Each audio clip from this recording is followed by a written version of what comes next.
Premier opposant à De Gaulle, François Mitterrand compte ses troupes à gauche. Il veut créer une majorité et en 1966, elle s'appelle la FGDS. La Fédération de la gauche démocrate socialiste sera l'axe d'une majorité de gauche, comme le gaullisme est l'axe d'une majorité de droite.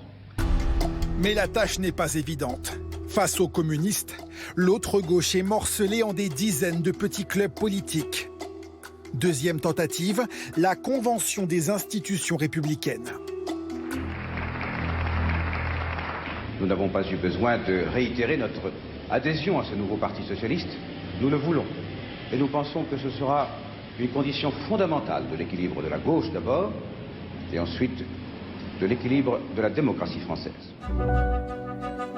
C'est dans le vaste gymnase d'Épinay-sur-Seine que s'est ouvert ce congrès de l'unité. Il faudra donc attendre 1971 et le fameux congrès d'Épinay. Les barons socialistes sont présents et on parle déjà de synthèse. Avec sa volonté de rupture, Mitterrand devient alors le premier secrétaire du PS. Celui qui n'accepte pas la rupture. La méthode, ça passe ensuite. Celui qui ne consent pas à la rupture avec l'ordre établi. Politique, ça va de soi, c'est secondaire. Avec la société capitaliste, celui-là, je le dis, il ne peut pas être adhérent du Parti socialiste. Mitterrand contrôle le PS et avance vers l'union des gauches.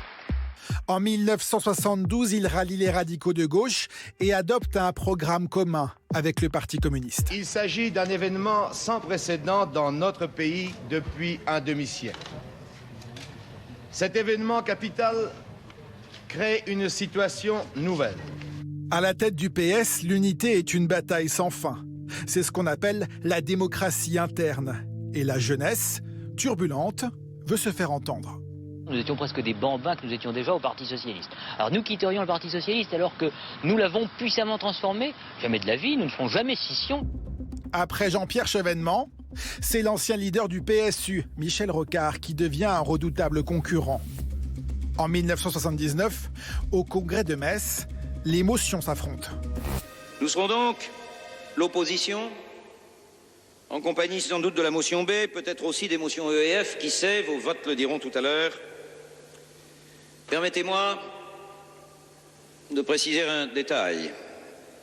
Cher François Mitterrand, ce ne sera pas l'opposition du prétendant.